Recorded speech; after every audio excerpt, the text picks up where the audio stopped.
Hello everyone, welcome back to the Logging Aid channel. Today for this episode of Logging Aid, I will show you the process for how you can make your Twitter account private. So then open the Twitter application and you need to get logged in into your account. Now once you're at the Twitter homepage, you need to tap on your profile icon on the top left. Now from there you tap on settings and privacy.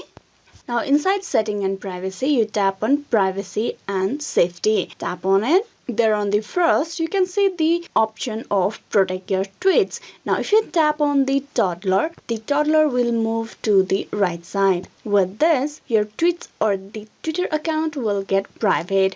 That means only current followers and the people you approve in the future will be able to see your tweet from now on. So this is how you can easily make your Twitter account private. Hope this video was useful. Please like and subscribe the Logging Aid channel, and also don't forget to click on bell icon for the notification and updates.